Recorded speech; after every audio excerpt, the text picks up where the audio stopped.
we need the track to start. The thing is, someone's going to have to...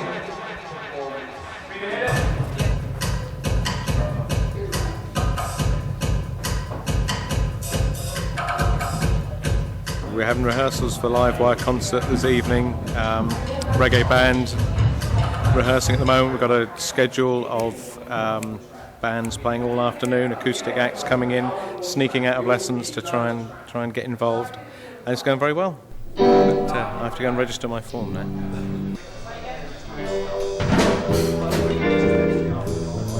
For the music department at the Hewitt School, teaching music is as much about live performance as it is about notation and composition, and music technology is seen as a key link between the two. A lot of people will start with the curriculum and look at what the attainment targets are supposed to be and then sort of try and match the work accordingly. Sometimes it's best to go the other way and just to put on high quality music making experiences. And if you approach it from that end and then work backwards, you'll see you're hitting all those national curriculum targets anyway. Providing the music making and teaching is of good quality, it's bound to hit the targets. Hewitt's always had a really good reputation for music historically, going back a long way. Prior to me arriving here, there was a succession of supply teachers, certainly for the last term and a half, which meant there was a lack of consistency. They did the best they could, but there was obviously going to be a lack of consistency. The exam subjects suffered and the department in general suffered. I was actually a student here myself. I left in '98 and went off to do a popular music and music technology degree. And came back but found that things had kind of really ground to a halt in terms of extracurricular stuff, any bands that were on after school. It just wasn't happening anymore.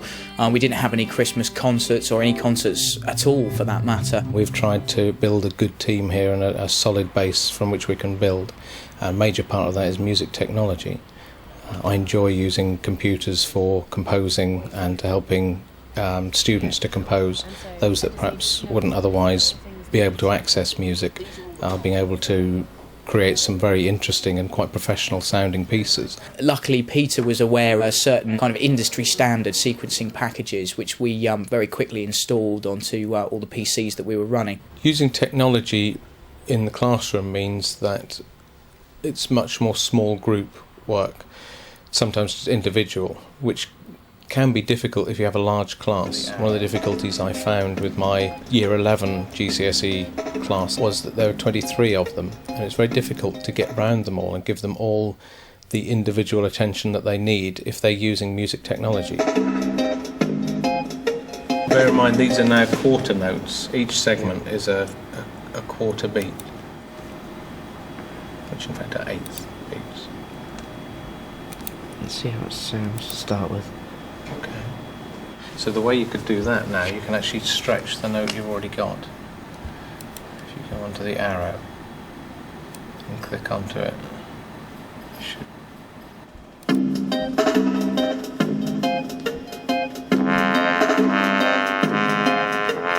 Well, that was a bit smoother, isn't it? Yeah. Less detached. Is that the effect you were going for then? Yeah, a little bit quieter, but yeah. Computers can be very time consuming, especially composing with them, and that can be a downside to things. But on the other hand, because youngsters know so much about technology, there can be quite a good relationship between teacher and pupil, and you can share ideas and they can actually bring something to the lesson for you. I've been composing a minimalist piece for my GCSE coursework on the computer. Tell me, how have you structured it?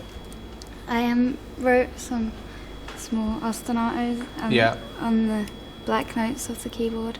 Right. And then I copied and pasted them all the way to the end, and then I deleted and cut some places out to give it variety and texture. You've got your texture that way, haven't you? Yeah. So each track is using the pentatonic scale? Yeah. The same sound on each one? No, I changed two of the sounds. I had Music Box and Maramba, and then for that track 8 I used the pan flute. I really enjoy working on the computer. It's something different. It's not like just being sat in front of a keyboard and expecting to know how to play it. You get to experiment with the different voices and stuff. It's more fun. Or having to get around everyone individually, time-wise, it's a positive because you get to spend individual time with them, and I think the positives outweigh the negatives. The old teacher-pupil model no longer holds here. The teacher is no longer the sage on the stage, if you like, he's more the guide on the side. So really, as you would get in an art department, the children just explore their strengths and interests, and the teacher is there to assist and facilitate the work when is needed.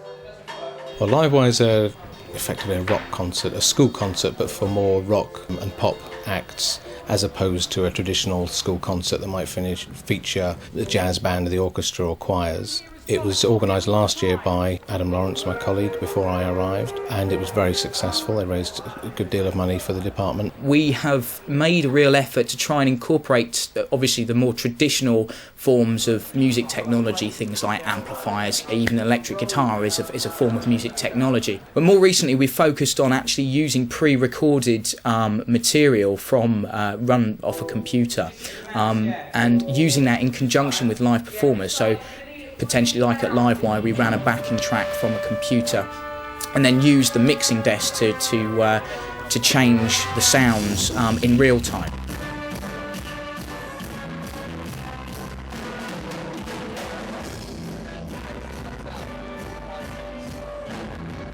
The music technology we use in the classroom enthuses the kids and enables them to achieve better results than perhaps they could with just a conventional instrument at their fingertips. That, I think, then enthuses them to want to be part of what's going on. There was a huge enthusiasm and desire to be involved in Livewire this year. I was bowled over by the amount of students that simply wanted to be involved. This enthusiasm that really spills into many other aspects of what we do here, amalgamated within Livewire, which is a combination of probably a whole year's worth of work from all the kids involved, and it's really good to give them the experience of getting up there on stage in front of lots of people and trying to manage the technology. We've tried to fuse technology with more traditional instrumentation in a number of ways, really. Most obviously is probably composition. Fred is a prodigious talent. His bass playing is quite outstanding for his age. I think he's just turned 16. His technique of playing is way beyond his years.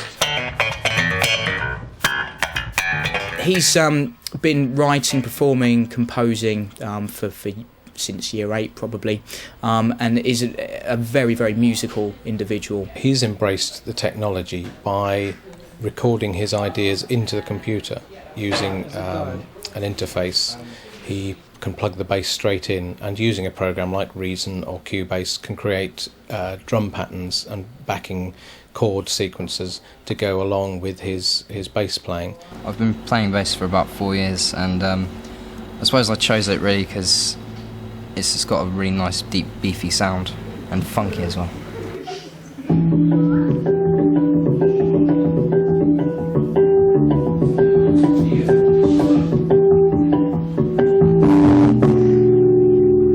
Really, I just kind of sit down at a computer and play my bass, come up with a riff, and then record it onto Cubase. And record things in the background, have a backbeat, and just gives more feel to it. He now has the ability, or has the facilities, to come into school and lay them down and to start developing them. It's giving him the ability to put the sounds that he can hear in his mind onto computer and then to record them.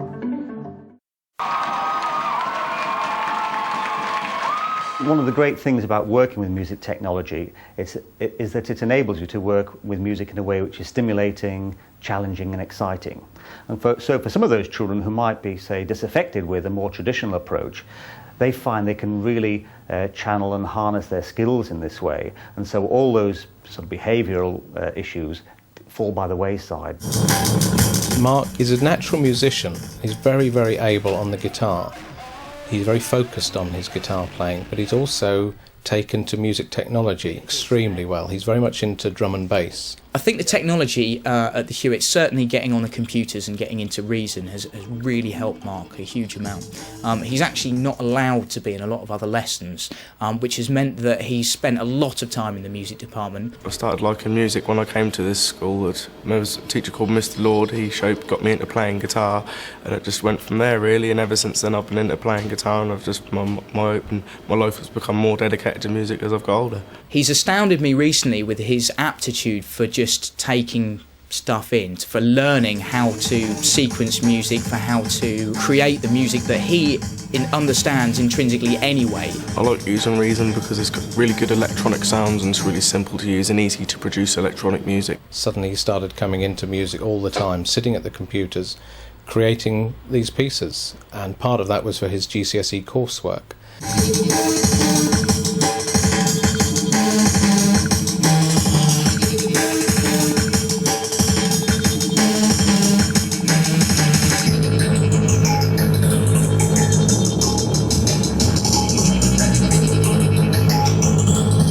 Once I showed him the basics of how to do things, he found it then easy to then go even further and create some really fantastic sounding tracks that, you know, possibly in a few years' time he might be releasing. I'd like to carry on doing it in the future. I'd like to make a career out of it, hopefully producing or playing in a band or making drum and bass or DJing drum and bass. Fantastic to see so many of you people coming to support music at the Hewitt. We have got one heck of an evening in for you this evening.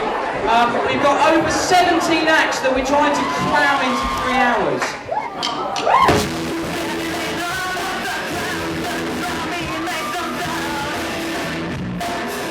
I really get a lot of enjoyment out of my job. It's really good seeing them putting into practice what you've taught them, and gaining the same kind of enthusiasm and the same kind of passion for music that you have, you know. So that's really what my outlook is. That's my drive behind teaching here at the Hewitt.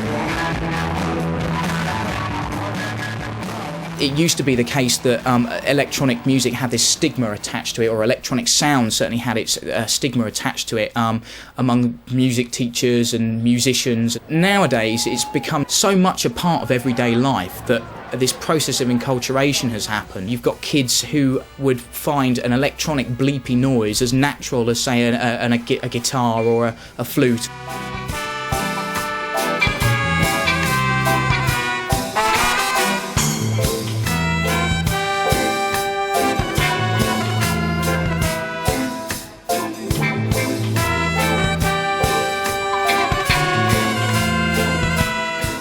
One of the most exciting things we see happening at this school is that they're working with pre-recorded, pre-prepared music in the music department and bringing it into a live performing environment.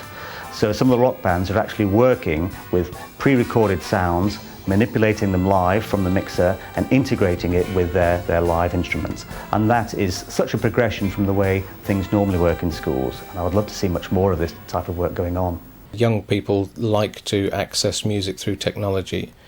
And it can get them started on a route that perhaps they then turn to conventional instruments as well and use them in tandem. We try to get people's creativity and harness that and then get them to use it with the technology. We've sold out. That means we've raised nigh on £1,000 for the music department. So thank you. Thank you so much. Ladies and gentlemen, Mr. Lawrence has left the building.